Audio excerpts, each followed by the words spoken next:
मुख्यमंत्री ममता बनर्जी ने मंगलवार को पूर्व बर्धमान नगरपालिका स्कूल मैदान में एक सरकारी समारोह में पश्चिम बर्धमान के पांडवेश्वर विधानसभा क्षेत्र में 5 परियोजनाओं का वर्चुअल माध्यम से उद्घाटन और शिलान्यास किए। इसके साथ ही उन्होंने 100 लोगों को भूमि पट्टा सौंपे।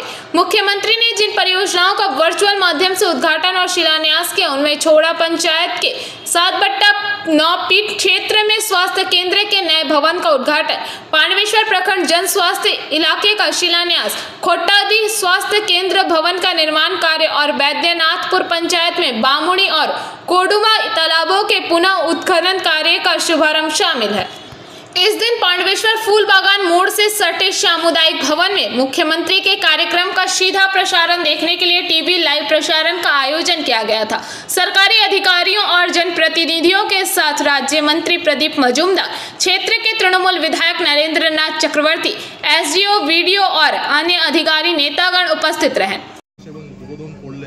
তার মধ্যে পশ্চিম বর্ধমান জেলার বিভিন্ন প্রকল্প রয়েছে, নতুন জেলা শাসক ভবন, সিপি অফিস ভবন, পাণ্ডবেশ্বরের বিভিন্ন শিলান্যাস, দুর্গাপুর এবং কাঁকসা, রানীগঞ্জ, সালানপুর, বারাবণী। কিভাবে দেখছেন এই পুরো বিষয়টা? দেখুন, আজকে মাননীয় মুখ্যমন্ত্রী খুব স্পষ্ট করে বললেন যে কিভাবে আপনারা জানেন 21 সালে পর থেকে কেন্দ্রীয় সরকার তারা যে বিভিন্ন জনমুখী প্রকল্পে আর্থিক সহায়তা দেন, যেখানে রাজ্য সরকার খরচ করেন তারও। এই বৃষ্টির পরে আরো হয়েছে, কেন্দ্রীয় বঞ্চনার জন্য এটা হচ্ছে কি? দেখুন, প্রথমত আপনাদের খেয়াল করিয়ে দিই যে এবারে যে বৃষ্টি হয়েছে রেকর্ড বৃষ্টি, প্রায় 1.5 মাস ধরে টানা বৃষ্টির জন্য সমস্ত রাস্তাঘাট ভেঙে গেছে।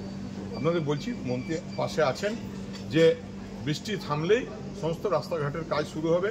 আজকেও, কাল রাতেও মাননীয় মন্ত্রী দপ্তর ছাড়ার আগেও পাণ্ডবেশ্বরের 3টি রাস্তা স্যাংশন করেছেন, যেটা প্রায় 10 থেকে 12 কোটি টাকা সমর্থন।